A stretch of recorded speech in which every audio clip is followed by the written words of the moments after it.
Shalom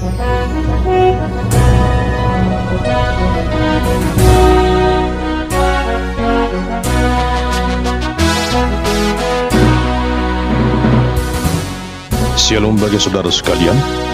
Marilah kita siapkan hati dan pikiran kita untuk menyambut firman Tuhan. Kita berdoa.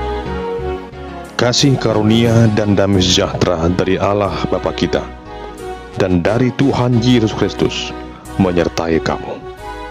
Amin.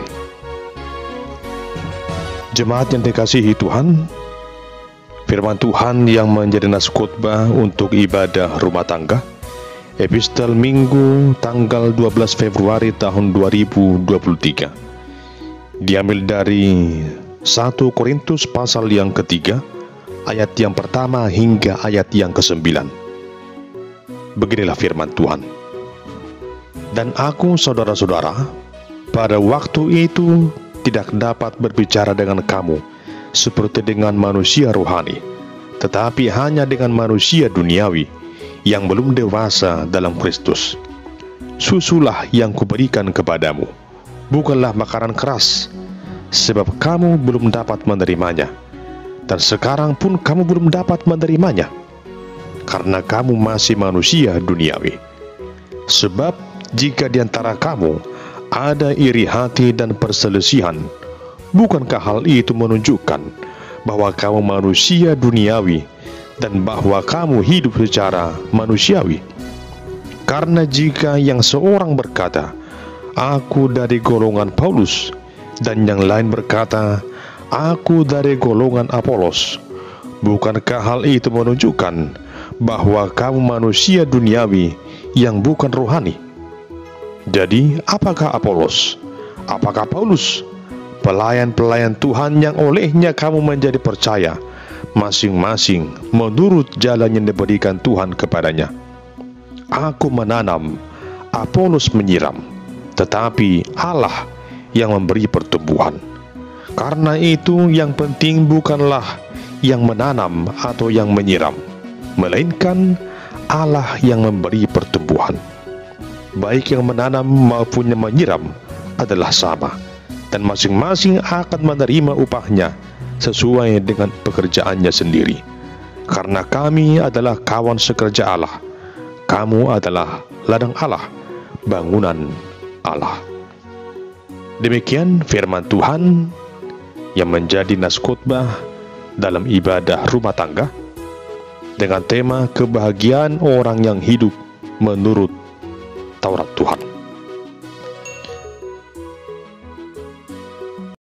Saudara terkasih, sejak dahulu perselisihan seringkali menjadi pemicu terjadinya pertengkaran yang akhirnya membawa kepada kehancuran sebuah hubungan. Di masa sekarang ini pun hampir setiap hari di media sosial disajikan berbagai berita tentang konflik antar golongan, rumah tangga, kelompok, negara, dan lain sebagainya. Sesungguhnya setiap perselisihan diibaratkan seperti virus yang secara perlahan-lahan menggerogoti persatuan dan kesatuan hidup manusia itu. Jika dahulu hidupnya rukun, namun ketika timbul perbedaan pendapat, maka yang muncul adalah perselisihan. Tak dapat disangkal bahwa setiap pribadi memiliki potensi konflik dengan pribadi lainnya. Faktor yang melatar belakangi hal ini bisa saja berasal dari perbedaan budaya, cara berpikir, atau kesenangan pribadi. Setiap kali perbedaan tersebut muncul, maka akan menimbulkan konflik. Dan ternyata yang namanya konflik tidak hanya ada di dalam kehidupan dunia sekular saja, tapi hal itu juga terjadi di tengah persekutuan gereja. Perseteruan atau perpecahan dalam gereja bukan hanya ada pada masa sekarang ini saja, namun sejak dulu hal itu sudah terjadi. Sejak zaman gereja mula-mula, sejak zaman Paulus, yang namanya perpecahan juga terjadi. Hal itulah yang kita lihat dalam konteks khotbah epistel minggu ini. Saudara yang dikasihi Tuhan, kota Korintus merupakan sebuah kota metropolitan pada zamannya yang dibangun oleh Julius Caesar pada tahun 44 sebelum Kristus. Kota Korintus dikenal sebagai kota pelabuhan dan perdagangan, di mana kota ini menjadi pintu masuk dari berbagai negara. Tentunya hal ini berdampak positif terhadap kemajuannya. Namun, di satu sisi, hal yang negatif juga ikut masuk ke Korintus, seperti percampuran budaya, agama, dan kebiasaan yang beraneka ragam. Di tengah kehidupan duniawi yang marak saat itu, Rasul Paulus hadir memberitakan Injil yang pada akhirnya berhasil mendirikan jemaat Korintus. Sungguh upaya Rasul Paulus adalah perjuangan iman yang luar biasa. Di tengah situasi yang sulit, Injil Kristus dapat disebarkan di Korintus. Adapun persekutuan jemaat di sana bertumbuh dengan pesat. Lalu di kemudian hari, Rasul Paulus meninggalkan Korintus dan menetap di kota Efesus untuk mewartakan Injil di sana. Namun di sana ia mendengarkan kabar buruk tentang situasi jemaat di Korintus yang sudah diambang perpecahan. Orang-orang Kristen di Korintus tidak lagi menunjukkan jati diri mereka sebagai pengikut Kristus yang sejati. Pada saat itu telah terjadi perpecahan, adanya penggolongan di antara mereka. Ada yang menyebut diri mereka sebagai golongan dari Paulus, golongan Apolos, golongan Kefas, dan golongan Kristus. Atas semua yang telah terjadi itu, Paulus tidak tinggal diam. Sekalipun ia jauh dari Korintus, namun separuh jiwanya sepertinya ada di Korintus. Lewat suratnya ini, Rasul Paulus menasihati mereka agar jemaat di Korintus kembali hidup dalam kebersamaan, dalam kasih Kristus seperti sedia kala. Rasul Paulus menegur jemaat Korintus dengan menyebut mereka sebagai manusia duniawi karena mereka belum dewasa dalam iman. Di antara mereka masih terdapat iri hati, dengki, dan perselisihan. Mereka mengunggulkan setiap golongan masing-masing. Dan untuk mengatasi masalah tersebut, Rasul Paulus menasihati mereka agar mereka tidak berfokus pada kehidupan duniawi, namun fokuslah kepada Allah. Rasul Paulus mengingatkan tentang status mereka sebagai orang percaya di hadapan Allah yang telah beroleh keselamatan dalam Kristus Yesus. Baik dirinya maupun juga rasul yang lain hanyalah alat Tuhan yang dipakai sebagai perpanjangan tangan Allah untuk mewartakan Injil. Dan semua para pelayan di tengah-tengah pemberitaan Injil adalah kawan sekerja Allah. Adapun tugas dari setiap orang percaya adalah untuk memuliakan Tuhan lewat setiap pemberitaan Injil yang ia beritakan itu, bukan untuk menonjolkan kemampuan atau golongan tertentu. Bagi Paulus, semuanya adalah sama. Apakah Apolos atau Paulus, semuanya adalah sama-sama pelayan Tuhan dan tak perlu mengagungkan dengan cara membentuk golongan-golongan tersendiri. Jemaat yang terkasih, dengan jelas Rasul Paulus berkata, "Aku menanam, Apolos menyiram, tetapi Allah yang memberi pertumbuhan." Karena itu yang penting bukanlah yang menanam atau yang menyiram, melainkan Allah yang memberi pertumbuhan. Baik yang menanam maupun yang menyiram adalah sama, dan masing-masing akan menerima upahnya sesuai dengan pekerjaannya sendiri. Saudara yang terkasih, hingga saat ini hal itu tentu berlaku. Karena itu tidak ada yang perlu disombongkan. Apakah saudara adalah tokoh perintis berdirinya sebuah jemaat? Apakah saudara adalah warga jemaat pertama di sebuah gereja? Atau apakah saudara adalah penerus dari pelayanan sebelumnya? Tidak ada yang perlu disombongkan dan tidak ada yang perlu direndahkan. Semuanya sama di hadapan Tuhan. Oleh karena itu, istilah junior atau senior di tengah pelayanan sesungguhnya tidak perlu dimunculkan.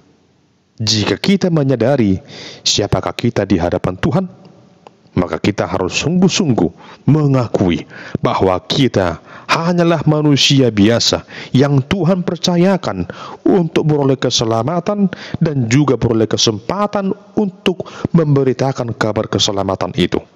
Ini merupakan kesempatan anugerah yang Tuhan berikan, yang diberikan secara cuma-cuma dan kita juga salurkan secara cuma-cuma. Oleh karena itu, para pelayan Tuhan harus merenungkan apa yang dikatakan Paulus dalam ayat yang ke-9, karena kami adalah kawan sukerja Allah, kamu adalah ladang Allah, bangunan Allah.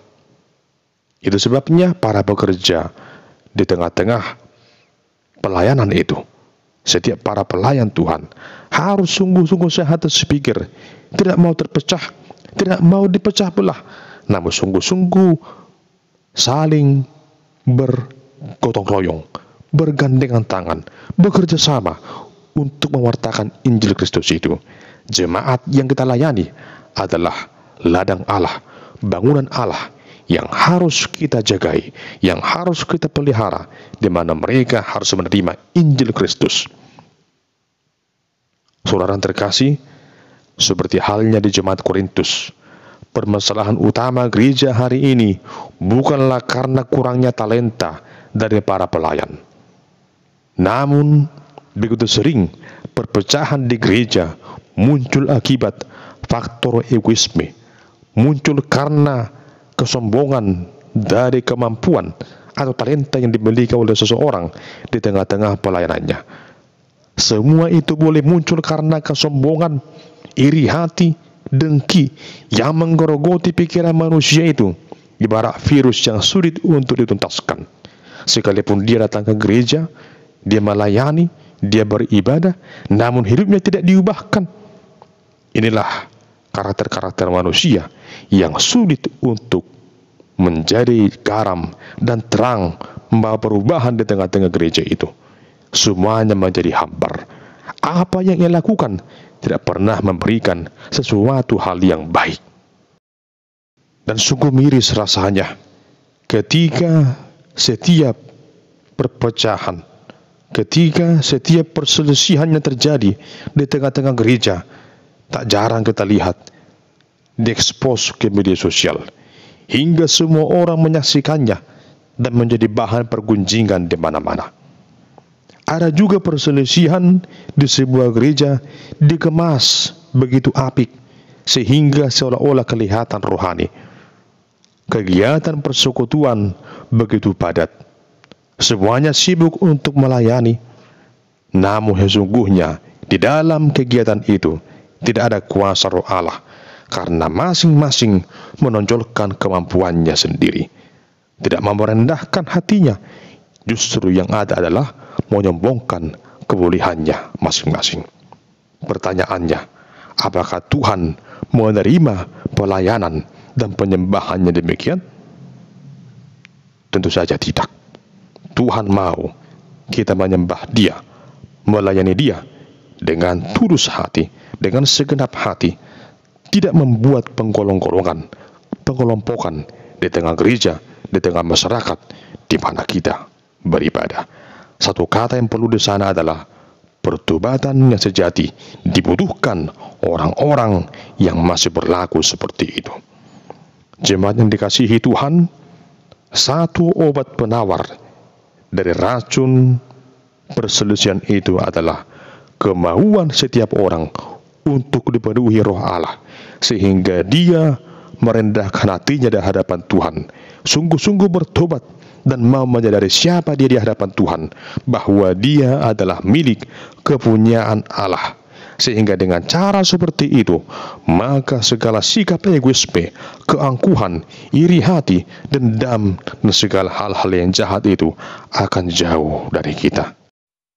Hari ini kita dituntun untuk memaknai panggilan kita sebagai rekan sekerja Allah yang ditugaskan untuk mewartakan Injil. Sebagai ladang Allah, sebagai bangunan Allah yang dipercayakan oleh Allah untuk menerima kabar sukacita itu. Baik pelayan maupun jemaat hendaklah sehati sepikir untuk mewartakan Injil Kristus itu, menghidupi Injil Kristus itu dalam kehidupannya, sehingga nyatalah sungguh orang-orang yang demikian disebut sebagai orang yang berbahagia karena hidup menurut firman Tuhan. Tuhan memberkati saudara. Amin. Kita berdoa.